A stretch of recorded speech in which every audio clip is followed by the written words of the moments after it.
샬롬 샬롬 샬롬 샬롬 샬롬. 하나님 사랑합니다. 여러분 주 안에서 사랑합니다. 오늘 사도행전 19장 말씀이죠. 1절에서 42절까지 중에 8절부터 20절까지 우리 함께 교독했습니다. 주님이 쓰시기에 준비된 사람, 바울이겠죠. 우리 전체 내용 한번 살펴봅니다. 19장에서 에베소서의 바울의 사역을 살펴보게 되죠. 바울을 통해서 하나님께서는 능력을 보이십니다. 불완전한 믿음을 온전케 하고 제자들을 따로 세워 말씀으로 가르치는 훈련을 하게 하셔. 주의 말씀이 힘이 있어 흥황하여 세력을 얻어갔음은 누가는 계속해서 기록을 합니다. 바울의 사역은 험난한 난관 속에서 계속해서 지속되죠. 또한 하나님은 바울을 붙드셨고 선하게 인도하십니다. 그래서 8절에 시작하는 8절에 보니 바울이 회당에 들어가 석 달 동안 담대히 하나님 나라에 관하여 강론하며 권면하되 어떤 사람들은 마음이 굳어 순종하지 않고 무리 앞에서 이도를 비방하거늘 바울이 그들을 떠나 제자들을 따로 세우고 두란노 소원에서 날마다 강론하니라. 비방을 하거나 말거나 바울은 계속해서 하나님 나라를 증거하고 갑니다. 에베소에 돌아온 바울 1절에 보면 아볼로가 고린도에 있을 때 바울이 윗지방으로 다녀 에베소에 와서 어떤 제자들을 만나 이렇게 시작해요. 1절이 이르되 너희가 믿을 때 성령을 받았느냐 이르되 아니라 우리는 성령이 계심도 알지 못하니라. 유명한 말이죠. 이렇게 바울은 안디옥을 떠나 갈라디아와 부르기아 지방을 거쳐가면서 제자들을 굳게 세워갑니다. 바울의 3차 전도 여행은 에베소를 중심으로 이루어지죠. 바울이 에베소에서 왔을 때 아볼로와 그의 제자들을 만나요. 바울은 그들이 성령에 대해 아는지 물어보았지만 말도 들어본 일이 없다라고 대답을 하죠. 2절에 바울은 세례 요한의 사역의 뜻과 예수님의 복음에 대해서 3절에 설명합니다. 바울이 이르되 그러면 너희가 무슨 세례를 받았느냐 대답하되 요한의 세례니라. 물 세례죠. 4절에 바울이 이르되 요한이 회개의 세례를 베풀며 백성들에게 말하되 내 뒤에 오시는 이를 믿으라 하였으니 이는 곧 예수라 하거늘 그들이 듣고 주 예수 이름으로 세례를 받으니 바울이 그들에게 안수하매 성령이 그들에게 임하심으로 방언도 하고 예언도 하니 모두 12사람쯤 되더라. 여기서 12사람이 등장하네요. 8절에 바울이 회당에 들어가 석 달 동안 담대히 하나님 나라에 관하여 강론하며 권면하되 어떤 사람들은 마음이 굳어 순종하지 않고 무리 앞에서 이도를 비방하거늘 바울이 그들을 떠나 제자들을 따로 세우고 두란노 서원에서 날마다 강론하니라. 이렇게 말썽이 생기고 시비가 생기면 떠나. 그죠? 그래서 또 다른 지역으로 옮겨가서 여전히 똑같이 말씀을 증거하는 내용. 약속된 성령에 대해서 요한복음 14장 16절에 내가 아버지께 구하겠으니 그가 또 다른 보혜사를 너희에게 주사 영원토록 너희와 함께 있게 하리니 이렇게 증거되어 있습니다.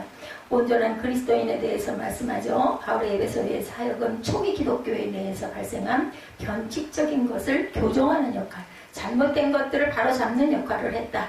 세례 요한의 세례란 받은 에베소 사람들은 진정한 그리스도인이었다고 할 수 없는데 마치 아볼로가 구약 성경에서 능통했지만 예수님에 대한 지식이 없었던 것처럼 이 부분이 온전치 않았다. 아볼로는 프리스길라와 아굴라를 통해 하나님의 도를 좀 더 잘 이해하게 되죠. 바울은 에베소에서 말씀을 선포하고 주 예수 이름으로 세례를 주므로 온전한 그리스도인들로 세우기에 힘씁니다. 6, 7절에 그렇게 증거되어 있죠. 모두 12사람쯤 되었다. 세례를 베푸니까 성령이 그들에게 임하셔서 방언도 하고 예언도 했다. 이렇게 6절에 나타나 있습니다. 마치 아볼로는 프리스길라와 아굴라를 통해서 하나님의 도를 좀 더 잘 이해해서 또 그것을 계속 전하는 사역, 이런 사역들이 계속 이어집니다. 성령 세례에 대해서 고린도전서 12장 13절입니다. 우리가 유대인이나 헬라인이나 종이나 자유인이나 다 한 성령으로 세례를 받아 한 몸이 되었고 또 다 한 성령을 마시게 하셨느니라 말씀합니다. 말씀 선포에 대해서도 디모데후서 4장 2절입니다. 너는 말씀을 전파하라. 어떻게 때를 얻든지 못 얻든지 항상 힘쓰라. 범사에 오래 참음과 가르침으로 경책하며 경계하며 권하라. 디모데전서 4장 13절에도 말씀하고 있습니다. 예수의 이름에 대해서 나오죠. 9절에 보면 어떤 사람들은 마음이 굳어 순종하지 않고 무리 앞에서 이도를 비방하거늘 바울이 그들을 떠나 제자를 따로 세우고 두란노 소홀에서 날마다 강론하니라. 10절에 두 해 동안 이같이 하니 아시아에 사는 자는 자유인이나 헬라인이나 다 주의 말씀을 듣더라. 바울은 오랜 기간 동안 에베소에서 일하기를 소원합니다. 에베소에 이른 바울은 이제 열심히 복음을 선포하는 일에 전념할 수가 있었어요. 바울은 다시 회당에서 복음을 강론하기 시작하죠. 9절에 서원에서 날마다 강론하니라 이렇게 9절 끝 말미가 이렇게 이어지고 있습니다. 그러므로 바울은 10절에 그들을 떠나 두란노 성원에서 약 2년 동안 계속해서 하나님 말씀을 강론했다. 10절에 다 자유인이나 헬라인이나 주의 말씀을 듣게 됩니다. 11절에 하나님이 바울의 손으로 놀라운 능력을 행하게 하시니 12절에 심지어 사람들이 바울의 몸에서 손수건이나 앞치마를 가져다 병든 사람에게 얹으면 그 병이 떠나고 악귀도 나가더라 이렇게 증가합니다. 당시 바울을 돕는 사람들은 브리스길라와 아굴라였고 디모데와 에라스도가 함께 있었다. 그러니까 많은 사람이 아니에요. 브리스길라와 아굴라 그리고 디모데와 에라스도 이 정도였어요. 불신앙에 대해서 마태복음 13장 58절 그들이 믿지 않음으로 말미암아 거기서 많은 능력을 행하지 아니하시니라. 안 믿으면 능력을 행해봤자 아무 소용이 없죠. 하나님 나라의 전파에 대해서 마가복음 1장 14절입니다. 요한이 잡힌 후 예수께서 갈릴리에 오셔서 하나님의 복음을 전파하였다라고 나타나 있습니다. 바울을 통한 하나님의 능력이 나타나죠. 12절에 보면 이렇게 능력들이 나타납니다. 앞치마를 갖다가 손수건을 갖다가 병자에게 놓기만 해도 악귀가 떠나가고 병이 나는 사건들이 일어납니다. 이 손수건이나 앞치마에 닿는 병든 사람의 병과 악귀가 떠나는 것, 이는 바울을 통해 나타난 하나님의 기가 막힌 능력이죠. 증거예요. 이렇게 해서 살아계신 하나님을 나타냅니다. 악귀가 떠나는 사건 마가복음 16장 17절에도 믿는 자들에게는 이런 표적이 따르니 곧 그들이 내 이름으로 귀신을 쫓아내며 새 방언을 망하라며 이렇게 말씀하죠. 유대인 마술사들이 등장을 합니다. 14절에 보면 유대한 제사장 스에가와 7 아들도 이 일을 행하더니 13절에 이에 돌아다니며 마술하는 어떤 유대인들이 시험삼아 악귀 들린 자들에게 주 예수 이름을 불러 말하되 내가 바울이 전파하는 예수를 의지하여 너에게 명하노라 하더라. 유대한 제사장 스게와와 7 아들도 이 일을 행하더니 악귀가 대답하여 이르되 내가 예수도 알고 바울도 알거니와 너희는 누구냐 하며 악귀 들린 사람이 그들에게 뛰어올라 눌러 이기니 그들이 상하여 벗은 몸으로 그 집에서 도망하는지라. 이렇게 나타나 있습니다. 악령은 그들을 분명히 알았어요. 그죠? 그리고는 그 사람들에게 뛰어올라 그들을 이김으로 그들이 벗은 몸으로 도망을 치는 사건이 16절에 증거되어 있습니다.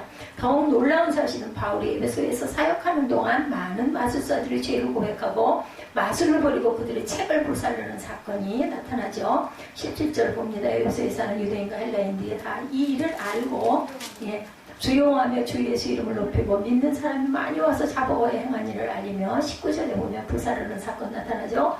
마술을 행하던 많은 사람이 책을 모아가지고 와서 모인 사람 앞에서 불사르니 책값을 계산한 즉 은 5만이나 되더라. 이게 대단히 큰 값이었다고 해요. 이와 같이 주의 말씀이 힘이 있어 흥망하여 세력을 얻었다. 20절까지의 말씀이에요. 그죠? 당연한 결과로 더 많은 사람이 죽게 나왔고 큰 세력을 얻게 되었다. 귀신들의 분별력에 대해서 마가복음 1장 24절에 증거합니다. 나사렛 예수여 우리가 당신과 무슨 상관이 있나이까? 우리를 멸하러 왔나이까? 나는 당신이 누구인 줄 아노니 하나님의 거룩한 자니이다. 요한복음 6장 69절에도 증거되어 있습니다. 귀신들의 증거에 대해서 누가복음 4장 41절입니다. 여러 사람에게서 귀신들이 나가며 소리질러 이르되 당신은 하나님의 아들이니이다. 예수께서 꾸짖으사 그들이 말함을 허락하지 아니하시니 이는 자기를 그리스도인 줄 알미러라. 이렇게 나타나 있습니다. 연극장에서 또한 소동이 일어나요. 그리스도에 대적하는 더메드리오의 사건이 일어납니다. 24절에 보죠. 그때쯤 대도이도 말미암아 적지 않은 소동이 있었으나 24절에 더메드리오라는 어떤 은장색이 은으로 아데미의 신상 모형을 만들어 직공들에게 적지 않은 벌이를 하게 하더니 그가 그 직공들과 그러한 영업하는 자들을 모아 이르되 여러분도 알거니와 우리의 풍족한 생활이 이 생업에 있는데 이 바울이 에베소뿐 아니라 거의 전 아시아를 통하여 수많은 사람을 권유하여 말하되 사람의 손으로 만든 것들이 신이 아니라 하니 이는 그들도 보고 들은 것이다. 우리의 이 영업이 천하여질 위험이 있을 뿐 아니라 큰 여신 아데미의 신전도 무시당하게 되고 온 아시아와 천하가 위하는 그의 위험도 떨어질까 하노라더라. 그들이 말 듣고 분노가 가득하여 외쳐 이르되 크다. 에베소 사람의 아데미어 하니 온 시내가 요란하여 바울과 같이 다니는 마게도냐 사람 가이오와 아리스타고를 붙들어 일제히 연극장으로 달려 들어가는지라. 바울이 백성 가운데 들어가고자 하나 제자리에서 말리고, 또 아시아 관리 중에 바울의 친구된 어떤 이들이 그에게 통지하여 연극장에 들어가지 말라 권하더라. 사람들이 외쳐 어떤 이는 이런 말을 어떤 이는 저런 말을 하니 모인 무리가 분란하여 해반이나 어찌하여 모였는지 알지 못하더라. 이 난리 벅석이 뒤집어지는데 무슨 일인지 모르고 군중심리로 막 그죠? 같이 막 도망가고 같이 떠들고 엉망진창이 된 사건이 여기 나타납니다.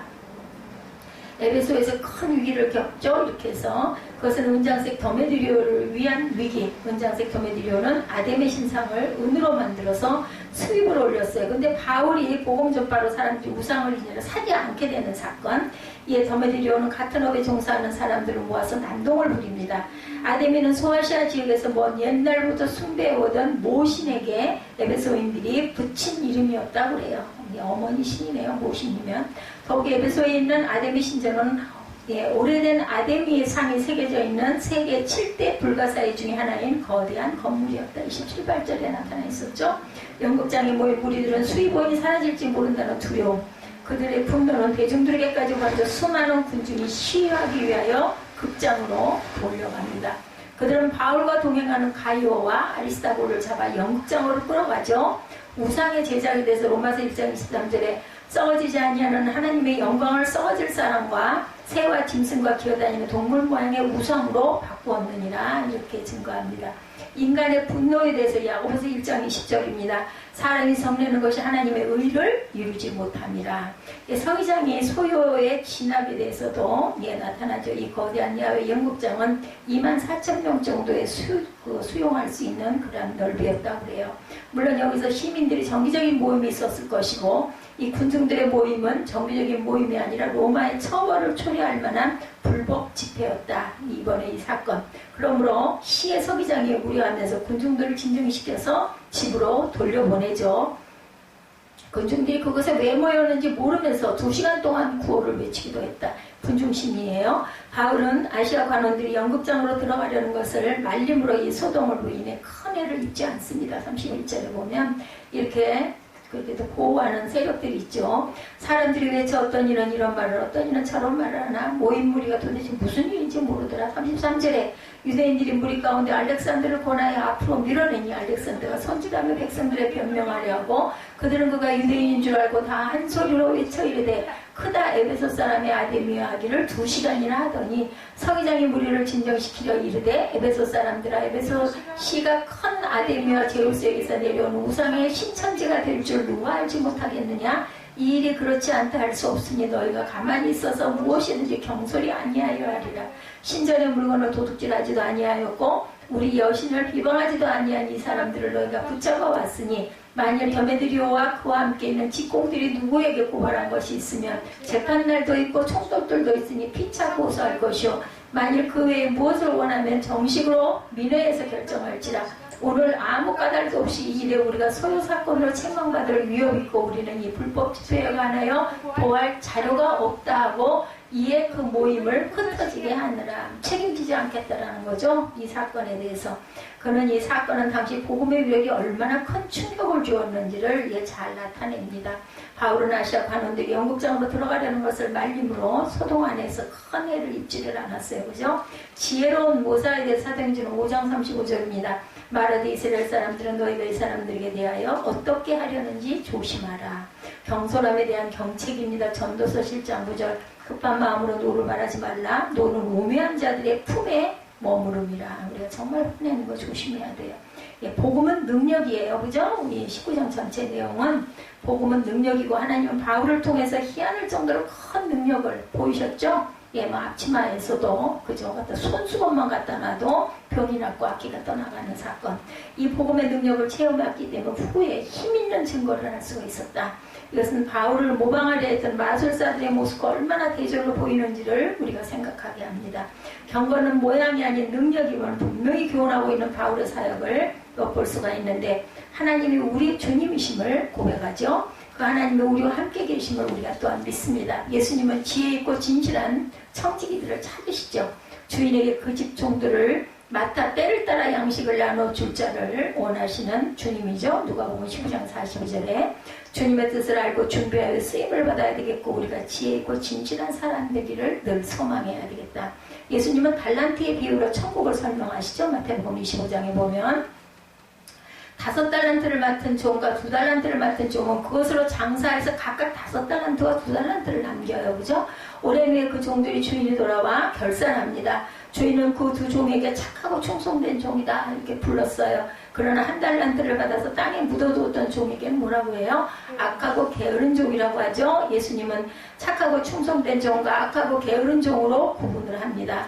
우리는 착하고 충성된 종과 악하고 게으른 종 둘 중에 하나가 될 것이라는 거죠. 하나님 앞에서는 둘 중에 하나밖에 없다. 중간은 없어요. 자, 어중간하게 서 있을 수 있는 사람은 없다는 겁니다. 칭찬을 받거나 책망을 받거나 둘 중에 하나. 자, 저와 여러분들은 어떤 청직일까? 착하고 충성된 종이 되도록 노력해야 되겠죠? 우리는 하나님 앞에서 착하고 충성된 종이 아니면 악하고 게으른 종 둘 중에 하나니 악하고 게으른 종이면 착하고 충성된 종이 받을 칭찬과 상급을 당연히 받을 수가 없겠죠. 문제는 사람이 눈으로 볼 때 착하고 충성된 종인지 악하고 게으른 종인지는 알 수가 없습니다. 헷갈리는 사람들이 많아요. 판단의 기준이 달라서. 그죠? 현실 세상에서 착하고 충성된 종과 악하고 게으른 종만 있는 것이 아니죠. 착하고 충성된 종과 악하고 게으른 종 사이에 착한데 게으른 종도 있습니다. 그죠? 그런데 악한데 또한 아주 열심히 있는 부지런한 종도 있습니다. 악하고 게으른 종보다 더 나쁜 악한데 충성된 종을 우리가 생각해 봅니다. 우리가 다른 사람을 판단하려는 것이 아니라 우리 자신을 돌아볼 줄 알아야 되겠다. 악하고 게으른 종은 주인의 것을 받아 땅에 파묻어뒀어요. 그는 주인에게 원금을 가지고 옵니다. 그런데 주인이 맡겨주신 것을 자기 것처럼 행세하며 허비하는 사람도 있다는 거죠. 악한 일에 충성하는 악한데 충성된 종입니다. 바로 이런 종이 선한데 지혜롭고 악한데 미련해야 하는데 악한 일에 지혜로운 사람들이 있다라는 이야기예요. 로마서 16장 19절에 보면 이런 사람들에게는 대책이 없어요. 예, 악한 일에 충성된 종 이런 사람 때문에 너무 마음고생할 필요가 없다. 하나님께서 처리하시도록 우리는 맡겨드려야 되겠다. 결론은 하나님이 내리시는 거예요. 우리는 할 수 있는 부분의 모든 것을 다 하고 그 다음에는 하나님께서 하시옵소서 하고 우리는 뭐해요? 기도해야 되겠죠. 근데 문제는 착한데 게으른 종이 문제다. 이런 사람을 착하고 멍청한 종이라고 합니다. 예, 착하기는 한데 게을러요. 착하기는 한데 준비되어 있지 않습니다. 예수님을 믿고 거듭났는데 믿었지가 않아. 예, 성령님의 그 속에 계시지만 그 안에서 탄식하세요. 아니 너 도대체 왜 그러고 있니? 어쩌려고 그러니? 걱정하시죠. 예수께서 말씀하신 착하고 충성된 종과 악하고 게으른 종 사이에 악한데 충성된 종과 착한데 게으른 종을 끼워 넣을 수가 있다는 겁니다. 다만 우리 자신이 주님이 쓰시기에 준비된 사람이 되어야 하겠다는 생각에서 이런 설정을 한번 해봅니다. 자, 우리가 준비되지 않은 그리스도인들을 종종 만나게 되죠. 저 자신도 아직 준비되지 않았을 수도 있어요. 그죠? 돌아갈 때까지 온전한 준비가 되지 않은 채 그것을 채우고 가다가 훈련하고 가다가 돌아가는 경우도 있습니다. 아니면 아예 훈련 자체를 시작도 안 하고 있다가 그냥 돌아가는 경우도 있어요. 우리 자신이 이런 사람일 수도 있다는 거죠. 하나님께 열심히 있으나 올바른 지식을 따른 것이 아닌 사람일 수가 있다. 지식 없는 소원은 선하지 못하다고 잠언 19장 2절에 말씀합니다. 우리가 다 하나님의 아들을 믿는 것과 아는 일이 하나가 되어 온전한 사랑을 이루어 그리스도의 장성한 분량에 충만한 데까지 자라야 되는데 그렇지 못한 자가 있다는 거죠. 준비는 모두에게 필요합니다. 출애굽의 영웅 모세도 그저 준비 기간이 40년이나 걸렸어요. 준비는 이렇게 필요하죠. 모든 사람에게. 우리는 하나님의 청지기로 준비가 되어 있는 사람들, 모든 그리스도인들은 착하고 충성된 종으로 준비된 그릇이 되기를 다들 원합니다. 청지기의 기본 자세는 주님의 뜻을 알고 준비하고 그 뜻대로 행하는 자, 누가복음 12장 47절입니다. 여기에서 가장 중요한 것은 주님의 뜻을 아는 것. 성경은 뭐라고 그래요? 깨달아 알아라 라고 말씀합니다. 다니엘 8장 17절, 요한복음 10장 38절이죠. 그래서 주님의 뜻을 알기 위하여 먼저 주님의 말씀에 귀를 기울여라. 우리는 말씀 듣고 살아가기를 늘 연습해요. 훈련해야 돼요. 오늘 말씀은 에베소라는 도시에서 있었던 일이었죠. 에베소는 신학 성경책 중에 에베소라는 이름으로 우리에게 친숙합니다. 많이 들어봤어요. 에베소는. 그죠? 로마가 다스리던 당시에 세계에서 에베소는 아시아에서 가장 큰 도시이기도 했습니다. 항구 도시로 교통과 무역의 중심지, 또지도 그랬어요. 고린도도 그렇죠. 아뎀이라는 여신을 섬겼고, 우리 아까 읽어보니 성적으로 매우 타락한 도시였다. 가만히 보면 여신을 섬기고 뭐 그런 그 신전을 만든 데는 모두 다 성적으로 타락했어. 바울이 에베소에 왔을 때 거기에는 요한의 세례를 받은 사람들이 있었는데 그들은 물로 세례를 받았고 성령의 계심은 듣지도 못했다라고 말하죠. 바울은 그들에게 주 예수 이름으로 세례를 베풀어 줍니다. 오늘 본문 3절이었죠. 그들에게 안수하자 성령이 그들에게 임하여 방언도 하고 예언도 하였다. 여기서 바울은 무엇을 했어요? 8절에 보면 바울이 회당에 들어가 뭐 했어요? 석 달 동안 담대히 하나님 나라에 관하여 강론하고 권면했다라고 나오죠. 회당은 어느 곳에서나 그 지역에서는 유대인들이 모이는 장소였어요. 그 시대에. 회당은 유대인 사회의 중심지입니다. 안식일에 모여 말씀을 읽고 듣죠. 이곳에 모여서 또한 기도합니다.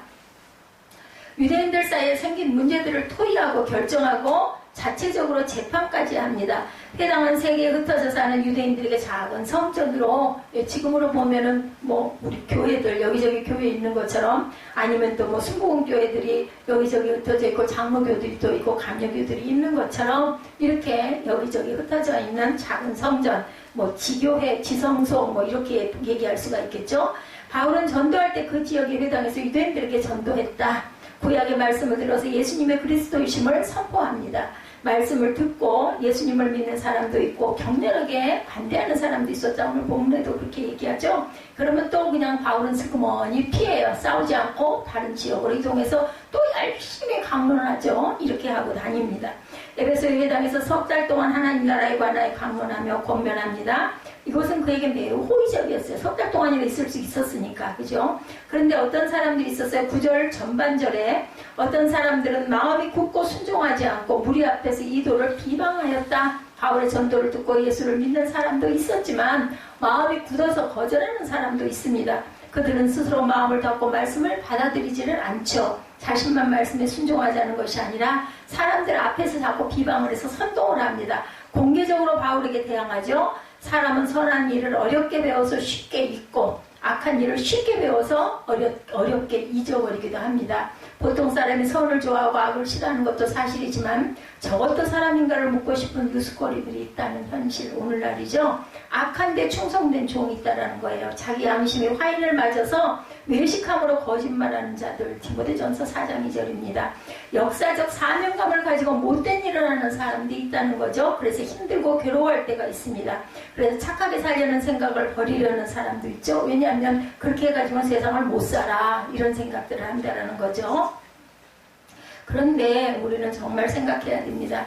예, 지금만 살다가 죽어서 없어질 게 아니잖아요. 아예 그냥 우리 죽으면 아예 그것으로 끝이 아니잖아요. 그렇기 때문에 이 세상에서 살면서 그냥 잘 먹고 잘 살다 죽으면 그만이지, 이런 식으로 살아서는 절대로 안 된다는 거죠.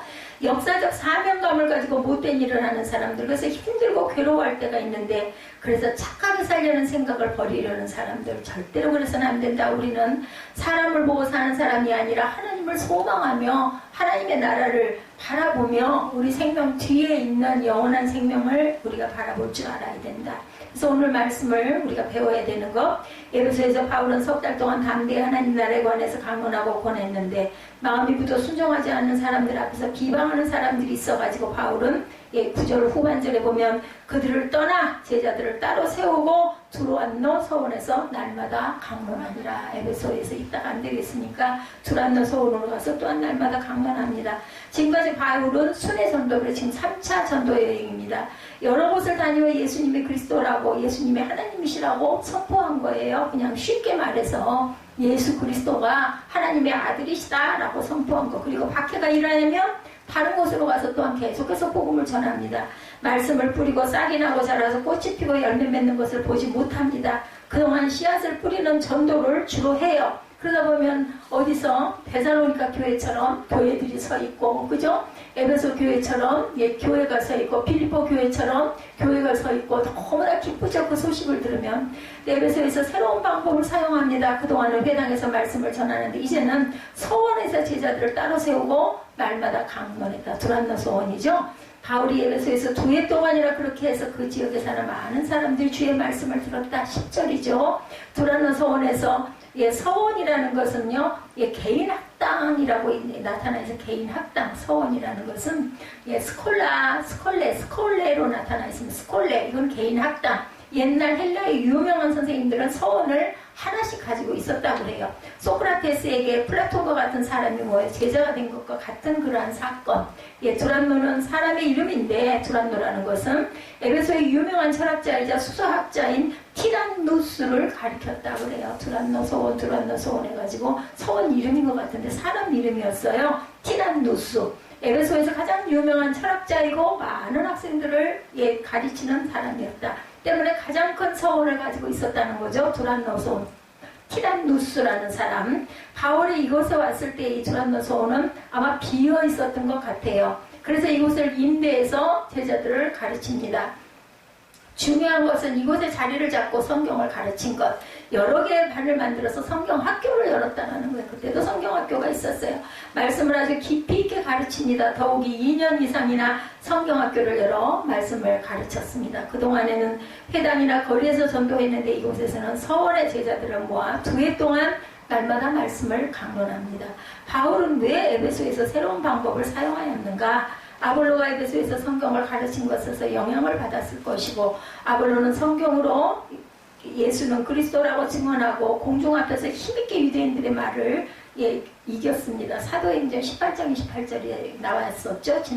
우리 지난주에 힘있게 말씀을 이겼다, 그들을 이겼다 대적해서. 근데 성경을 가르치는 것은 바울도 잘할 수 있었어요. 더욱이 바울은 뜨거운 성령도 경험한 사람이었죠. 그리고 또 하나 말씀을 듣고 받아들이는 사람들이 너무나 쉽게 말씀을 버리는 것도 또한 지켜보아서 가슴이 아팠다는 거죠. 그래서 사도행전 17장 11, 2절에 보면 그 중에 믿는 사람이 많고 헬라의 귀부인과 남자가 적지 않았다라고 얘기하죠. 그래서 그들이 또 말씀을 듣고 따르고 이렇게 했다라는 얘기예요. 근데 데살로니가 사람들이 와서 선동하여서 쉽게 또한 흔들려 버립니다. 다 그런 것은 아니지만 믿고 쉽게 버리는 사람들, 잠깐 듣고 그렇구나, 그게 무슨 땅이에요?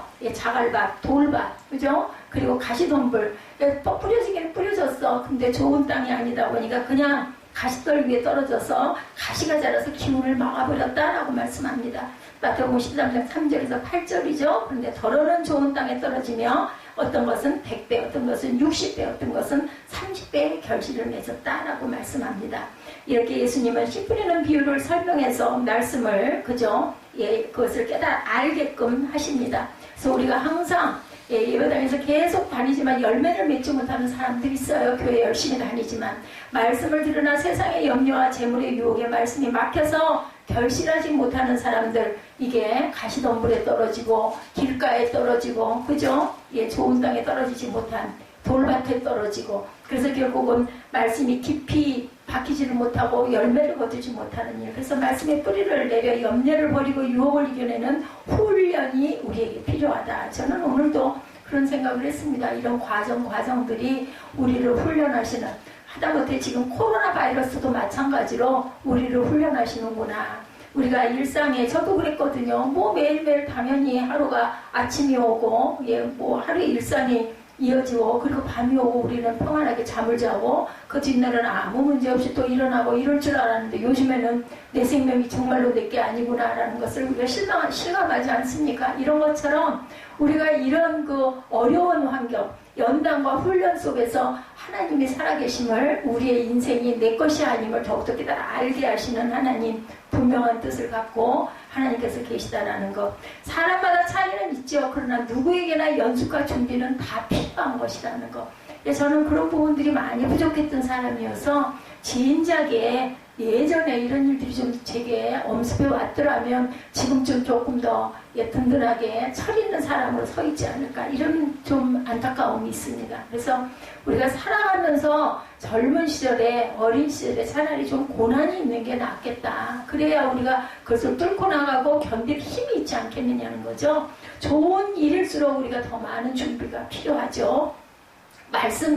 말씀이 뿌리를 내려서 염려를 이겨내고 유혹을 이겨낼 수 있기에 우리가 말씀 훈련이 분명히 필요하다. 바울은 그동안 말씀의 씨앗을 뿌리는 순위 전도에 집중했었던 거예요. 이제 씨앗에서 싹이 나고 꽃이 피고 열매를 맺도록 하는 훈련도 합니다. 이런 모범을 따라 교회가 해야 할 일들은 말씀 훈련, 말씀을 들을 뿐만 아니라 말씀을 행함으로 훈련될 줄 알아야 되고, 말씀 속에서 하나님의 뜻을 우리가 깨달아 알 줄 알아야 되겠다는 거죠. 바울이 2년이나 에베소에 머물며 날마다 말씀을 강론한 결과로 어떤 일들이 일어났어요. 11, 12절입니다. 하나님이 바울의 손으로 놀라운 능력을 행하게 하시니 심지어 사람들이 바울의 몸에서 손수건이나 앞치마를 가져다 병든 사람에게 얹으면 그 병이 떠나고 악기도 나가더라. 이런 사건 경험하게 합니다. 하나님의 말씀이 놀라운 능력으로 나타났죠. 이것은 바울이 개인적으로 큰 능력을 나타내게 되었다는 것만을 가리키는 것이 아니고, 바울이 에베소에 2년이나 머물면서 날마다 말씀을 가르친 결과 사람들이 말씀으로 훈련된 결과이기도 하다. 기적은 그것을 받을 만한 믿음이 있는 사람에게 나타나는 경우들이 많기 때문이죠. 결정적으로 어떤 일이 일어나서 20절이죠. 이와 같이 주의 말씀이 힘이 있어 흥왕하며 세력을 얻으니라. 에베소에서 일어난 모든 이런 말씀이 힘이 있었기 때문이죠. 여기에서 힘은 어떤 세력을 가리키는가? 매우 강력하게 지배한 힘으로 주권, 통치권을 가리킵니다. 에베소에서 일어난 부흥의 원동력은 말씀이었다는 거예요. 말씀. 강론했다는 말씀을 읽고 그것을 우리가 묵상했다는 뜻이죠. 그러니까 성경 공부를 시켰다는 거예요. 성경 공부를 하면은 뭐 지식을 얻으려고 하는 게 아니라 성경을 우리가 알고 깊이 묵상함으로 하나님의 귀한 뜻을 깨달아 알아야 되겠다는 거죠. 더욱이 흥왕하여 세력을 얻었다 그러죠. 달이 차서 보름달이 되어가듯이 말씀이 자라났다는 거예요. 튼튼하게 되었다는 거예요. 주의 말씀이 힘이 있어 흥왕하여 세력을 얻었다. 우리는 예수님을 믿는 사람들이죠. 근데 문제는 착하고 충성된 종이 아니라 착한데 게으른 종이 되어서는 안 되겠다는 거. 우리가 누구도 이것이 나는 아니야 라고 말할 사람은 아무도 없어요. 저도 마찬가지로 글쎄 착하기는 한데 선을 행하려고 노력은 하는데, 뭐 선이라는 게 뭐라고 그랬어요? 하나님의 말씀을 우리가 믿고 가는 게 선이에요. 그죠? 근데 거기서 행함이 과연 있느냐? 행함이 부지런하냐? 아니면 게으르냐? 착하고 충성된 종은 종이어야 하는데 착하고 게으른 종은 아닐지 생각해 봐야 되겠다. 예수를 믿기는 하는데 전도하는데 게으르고 기도하는데 게으르면 착한데 게으른 종입니다. 무엇보다 말씀을 듣고 훈련받는데 또한 열심히 해야 되는데 그것도 게으릅니다. 게으르질 수밖에 없어요. 그동안도 예수 잘 믿어왔는데 이 나이에 무슨 훈련? 이렇게 생각하는 사람들, 뭐 예를 들어 내 나이가 몇인데, 그죠? 60이 넘어 70인데 내가 예수 믿은 지가 50년인데 뭐 60년인데 이런 사람들. 근데 그렇다 해서 착한데 게으른 종이 아니라는 뭐는 없다는 거죠. 또 예수 믿은 연조가 너무나 짧지만 착하고 충성된 종도 얼마든지 있을 수 있다는. 근데 그 착하고 충성된 종이 계속해서 착하고 충성된 걸 유지하기가 정말 힘들지 않겠는가. 예배당에 다니니 길과 같은 밭은 아닐 것인데 100배, 60배, 30배의 결실을 하는 좋은 땅이 또 하나 아닐 수도 있다라는 거. 싹이 나서 자라나 뿌리가 없으므로 언제 말라버릴지. 났는데 분명히 싹이 났는데 말라서 없어져 버리는 수도 있다라는 거. 꽃도 피고 잎도 무성한데 세상의 염려와 재물의 유혹에 시달리는 가시떨기일 수도 있고 열매는 맺히지 않아가지고 그냥 그렇게 발표 죽어버리는 수도 있다. 오랫동안 교회를 다니고 집사, 권사, 장로라는 직분을 맡았을 수도 있어요. 나는 열심히 여러 가지 사역에 참여해서 정말로 열심히 있어. 아, 저 장모님, 저 집사님, 저 권사님 대단하셔. 이런 칭송을 받는 사람도 있습니다. 그런데 말씀의 뿌리는 얼마나 견고하게 뿌리가 내려지고 있는가. 준비가 안 됐는데 직분을 맡기고 훈련시키지 않고 사역을 맡긴 것은 목사님의 책임이 아니냐라고 항변을 할 것인가. 이제 그 책임을 져야 된다는 거죠. 말씀 훈련, 제자 훈련 우리가 열심히 할 수 있으면 열심히 해야 돼요. 근데 훈련 자체로 끝나서는 안 돼요. 그 훈련에서 우리가 무엇을 깨닫느냐가 가장 중요하고, 그래서 내가 무엇을 행하고 가느냐, 이것이 굉장히 중요합니다. 주님께서 자신을 사용하시도록 준비된 사람이어야 되겠다. 착하고 멍청한 종이 아니라 충성된 종이 되시는 저와 여러분 되시기를 주님의 이름으로 축복합니다.